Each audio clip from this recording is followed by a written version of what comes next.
My next guest on the 1% project is Mahi de Silva. Mahi is a serial entrepreneur. His startup AdMarvel was acquired by Oprah, and within the first month of acquisition, AdMarvel was able to 10x Oprah's browser monetization. His latest stint, Amplify.ai, was acquired by Triller recently. Mahi is a graduate of University of Kansas and Stanford. He started off his career at Apple, went on to joining the founding team of VeriSign, and then became the GM of their wireless business. Mahi has a very unique way of identifying customer problems and building businesses such as Amplify.ai and AdMarvel. In this conversation, he talks about his journey from Apple to Amplify.ai, how he looks at building businesses and identifying customer problems, customer retention versus customer acquisition, and how being an engineer helped him being an effective CEO. Welcome, Mahi, to the 1% Project. Thank you. I'm happy to be here. Congratulations for Thriller's acquisition. You kicked off your career as a tennis instructor back in college. So, do give us a background of your journey and how Amplify happened. Yeah, I'll maybe even start a little bit before that. I was born in Sri Lanka, and as an 11-year-old, my parents moved to the United States. I grew up in Colombo, which is a very cosmopolitan place, and I moved to the middle of nowhere in the United States, in Wichita, Kansas. And it was a much less cosmopolitan place than where I came from. But it definitely shaped my journey in life in understanding that my parents were always, because they were professors or very academically oriented, they set a standard for us on what was the bar we had to cross. And my dad brought home an Apple II computer when I was in middle school. And I fell in love with computers. As a result of that, I learned BASIC and then Pascal and a bunch of other languages, and I was hooked. That was my journey into being a technologist. And I would just say I grew up in the golden age in the United States where if you were reasonably smart and ambitious person, the world was your oyster. You could go to a pretty decent university, study. I studied electrical engineering, computer science in college. The opportunities were far and wide. I got a chance to come work at Apple in their advanced software division in the late 80s, and that really shaped my career. It helped me understand what it meant to build products that were not just about your aspirations, but a collective wisdom and setting a very high bar as to what was good and what was not. And I spent 8 years at Apple and then had the good fortune of being part of the founding team at VeriSign. I was a graphics geek in the mid 90s. I joke that I couldn't even spell security, and I had to figure out how public keys and private keys and crypto technologies work. It worked out okay. I spent 10 years at VeriSign. Very proud that I helped shape the security sort of building blocks for the internet. Things that I worked on are still survive today. That's very rewarding. I shifted gears at VeriSign from being a VP of engineering, looking after the product development, into a general management role, running a business, helping get the company into new businesses. We did 43 acquisitions when I was at VeriSign. So all of those were just amazing learning opportunities. And after 10 years, I decided I wanted to do something on my own and built a couple of companies in that process. And recently, one of those latest endeavors, we were able to merge with Triller, and we're now on a much broader journey. Before Amplify happened, you did build AdMarvel as well. That became a big part of Oprah. So tell us, how do you think about building a business? How do you find a niche? Where do you see the need of the consumer is and go about it?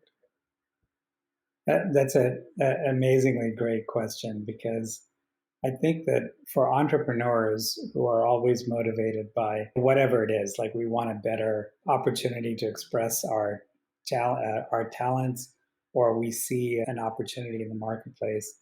I think above all else, what I've always embraced is find a problem that nobody else is adequately addressing. And like with AdMarvel, I'll tell you a funny story, which just seems really funny now, but back in 2000, 2008, I had a pretty good Rolodex at the time, and I went to New York, which is really the center of the universe of the advertising world.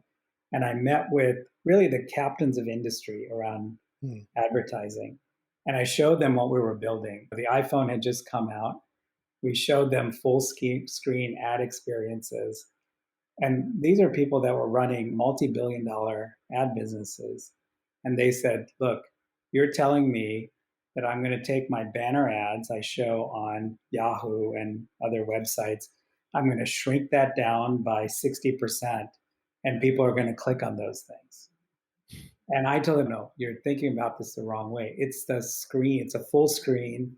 You have the entire screen. You can really create brand narratives. And they wouldn't have really any part of that conversation. I literally got laughed out of some of those offices. But we really believed in the potential. We stayed our course, we proved that out. And today, if you go back to those people and you ask them, did you think that mobile advertising would account for 66% of digital ad dollars today? They'd be a little embarrassed. Yeah, But yeah. I go back to just finding a real problem. And in the ad business, it was about customer engagement, it was about measurement, it was about audiences, attribution. And mobile let us do that in ways that desktop and browsers really didn't let us do that before. How did the idea or the acquisition with Oprah happen? How did you find that to be a complementary stage to merge AdMarvel with them? Yeah, I love talking about this story because Opera, as you might know, was a very popular mobile browser, had majority market share in parts of Europe and markets like India, Indonesia, but they couldn't monetize their traffic. Hmm. And the head of digital advertising at Opera happened to find us, and we integrated our solution with them. And I think in the first month, we 10x'd their Wow. monetization on their browser. And it's a great story because he basically went to his management and said, look, this is the answer. We need these guys. And so it ensued that we were acquired by Opera. But even a better story is that individual, his name is, who was the head of marketing there, and I worked with him very closely at Opera for 6 years. He's now part of our company. We've been able to close the circle in really doing something transformational in a different industry. Brilliant. And going from AdMarvel to Amplify, how did that journey happen? What did you see the market needed? And both these businesses very competitive space, right? There are a lot of ad agencies, digital ad agencies as well. At the same time, when I look at Amplify, there are other similar products across different segments. So how did you think about doing Amplify, and how did you differentiate yourself? Yeah, it's a great question. I would tell you the motivation for us were twofold. One was at Opera, we had built one of the few businesses outside of Google and Facebook that was doing billions of ad impressions a day. At peak, it was about 50 billion ad impressions a day, and we were drowning in data. Mhm. And one of our team members, who is always very focused on understanding the latest technology, he built a machine learning infrastructure that allowed us to look at all this data we were getting, everything from location signals, content, publishers, where the user was, was the time of day, all of these things. And using machine learning was able to distill that information, literally terabytes of information a day, and turn that into actionable data in real time. And a lot of us in the company, we're all geeks. And I remember studying quote unquote artificial intelligence in college. And this was an eye-opening experience for us. Like it transformed our business. It actually, between 2012 and 2013, it added $100 million of revenue to our business. And so we knew that AI and ML technology was real. It wasn't just what we studied about academically. And then when we left Opera after, and it was funny because Opera was acquired by this big Chinese company, and I spent a lot of time, myself and Manoj, my co-founder, we spent a lot of time in Beijing, and we were amazed at how WeChat was such a huge impact on consumers in China.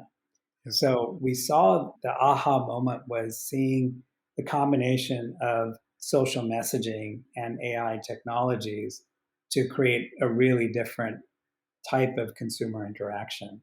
And that was the motivation to start Amplify.ai. You were a bunch of nerds, right? Engineering background mostly. But now you were at the management level, running businesses. So, how advantageous was it to think like an engineer while you are running it as a CEO? What are the advantages or things that you needed to learn as you grew these two businesses? Yeah, again, another great question. And I would tell you that I've always considered as a silent mentor people like Khosla in Silicon Valley who made that jump, right? Was a technologist in the beginning, got his MBA, really helped build Sun Microsystems into what he was. And I got a chance to work with him when he was at Kleiner Perkins, at VeriSign, and then he helped fund my first company, Fringo. And the thing that I learned from Vinod is to really understand that what we believe as geeks has to be brought to life in something that the rest of the world understands. So, what does machine learning mean? It meant to us that you had to convey to brands and agencies that you could tap into this technology without really needing to understand it to create better marketing outcomes. And I think that's the chasm that any engineer turned entrepreneur turned CEO has to make is that you have to be a little bit of that translation engine between the technology, absorb the complexity, but express it in its simplest forms that is meaningful to a marketplace. You have the big names like Tony Robbins. Two, you also worked with the Indian government through the COVID situation.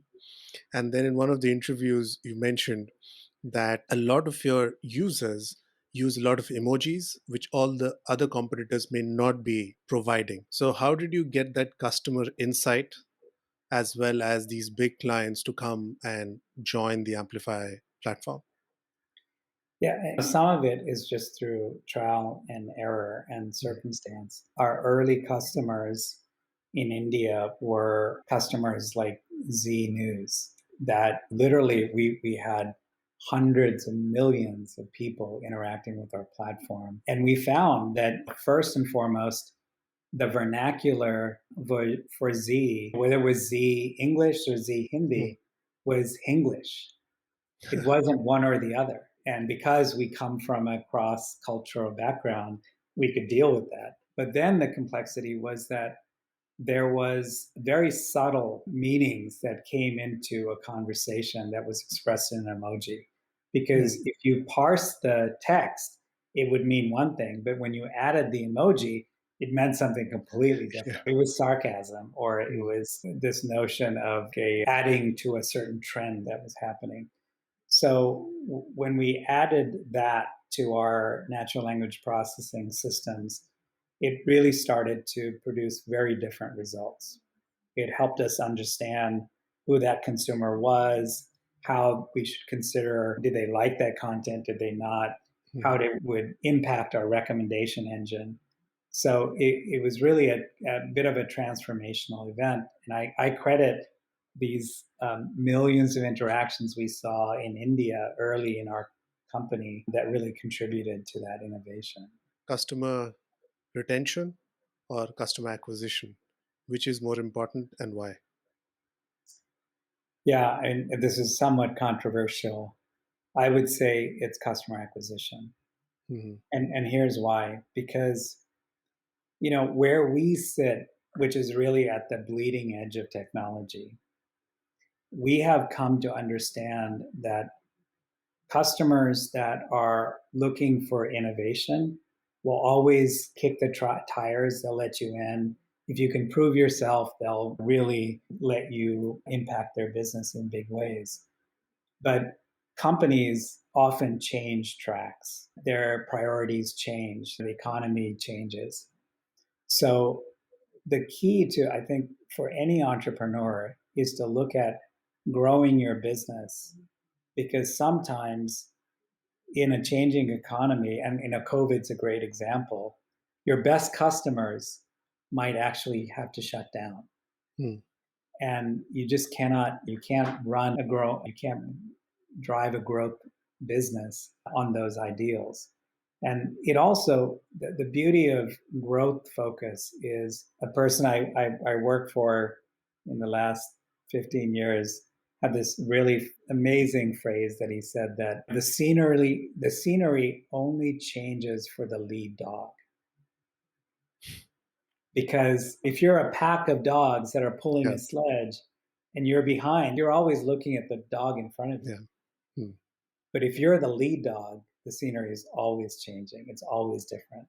Very interesting. And I've really taken that to heart, that I never espouse that you should forsake those early adopters and you should drop them or treat them indifferently. You have to acknowledge that they helped you get to where you are. But innovation is always driven by getting to more and more customers, understanding their needs, and adapting your platform to service almost those real time requirements of the marketplace. How has your mindset about business evolved during the COVID, yeah, years, or during the COVID period? So has it changed from what it was in 2019 and now in 2021 and going forward? Yeah, and Pritesh, I have to start by saying more than half of my team is in India. And we are, as a company, we are struggling with the reality of the crisis that is happening in India today. Despite the fact that we're half a globe away, we do whatever we can to try to help them. But we are also an enterprise that has really benefited from having a 24-hour operational clock, sales clock, engineering clock, all of that. And there are a lot of people. I live in Silicon Valley. There are a lot of people, if I talk to them and I say my team is split across 3 time zones, they're like, I'd never do that. I want to be in control of my entire team. I think being a person of South Asian descent, I feel like myself and my team really value the power of that multicultural, multi-market approach, because in many ways those learnings that we got from, like I said, Z Media, we never would have gotten there in the Hmm. US. The scale, the scope, the diversity. So we're huge fans of moving to where the market will embrace you. And particularly in AI driven technologies, data sets, scale, having hundreds of millions of people, billions of data points, it makes a huge difference. Yeah, true.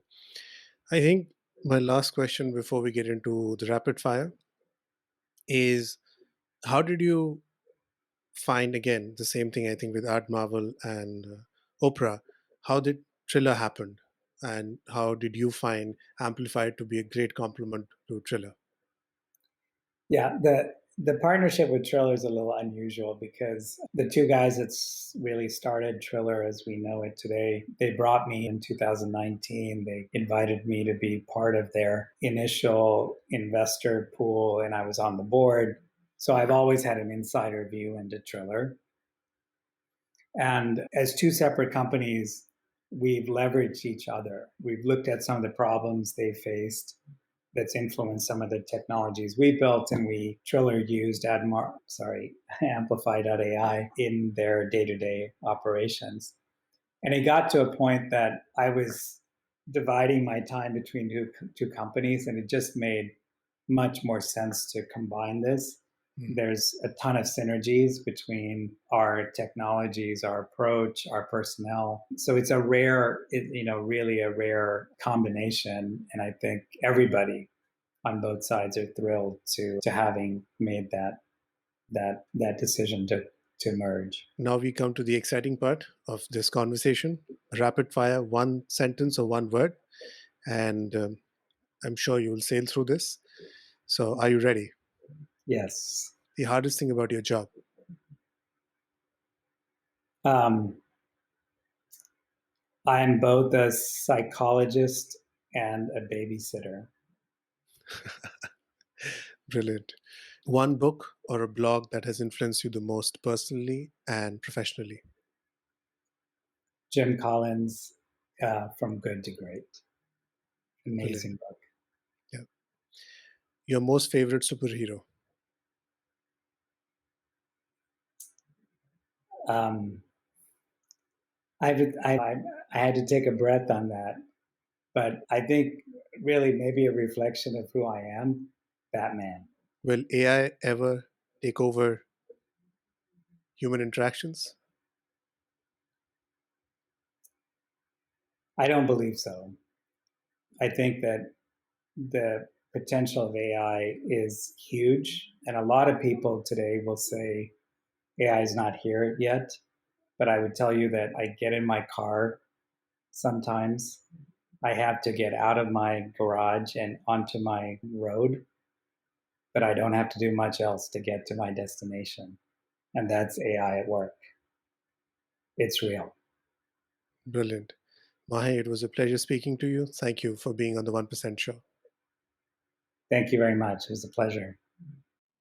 My three key takeaways from this conversation are: number one, finding problems that nobody is addressing adequately and building a business around it; number two, expressing complex situations in the most simplest way for the end consumer; and number three, innovation happens by getting to the maximum number of consumers so that you get to understand their problem statement and adapt your product accordingly.